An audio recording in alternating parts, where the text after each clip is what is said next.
Euda Amiseji mushini makanika we mabara Noisy Abananga di misa Mr. Problem again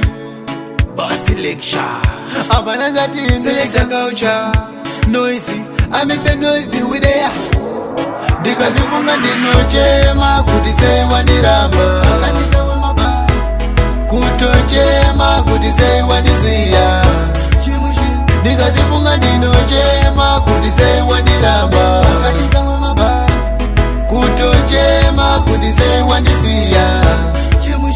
Unozviziva ndaikuparira Pandinasi wandiramba wandinyanyira Chinza chimbo chandakuimbira tale Ndati chimboterera Makore manga ndichikufambira Zvose zvaunoda tale ndichikutengera Bati nasi wandiita semarara Amise chimushini makanika wemabara Ndikazifunga ndinochema kuti sewa ndiramba Makanika wemabara Kutochema kuti sewa ndiziya Ndikazifunga ndinochema kuti sewa ndiramba Makanika wemabara Kutochema kuti sewa ndisiya Ndizvo zvinoita rudo Nasi wandisiya ndakazara nemagirisi Zvinoita rudo Zvisine ndiri chimushini chemagirisi This time wandiita lata Baby usanditsvaka baya Handichafilabo Ndikazifunga ndinochema kuti sewa ndiramba Makanika wemabara Kutochema kuti sewa ndiziya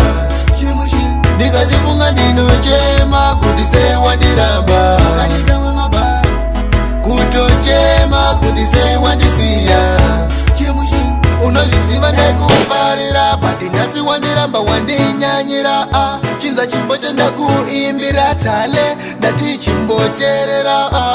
Makore manga ndichikufambira Zvose zvaunoda tale ndichikutengera Bati nasi wandiita semarara Amise chimushini makanika wemabara Ndikazifunga ndinochema kuti sewa ndiramba Makanika wemabara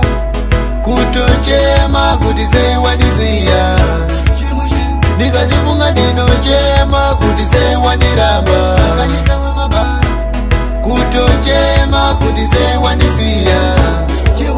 Ndizvo zvinoita rudo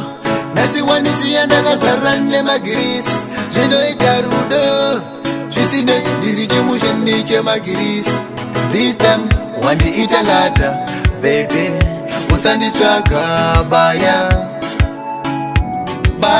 Handichafilabo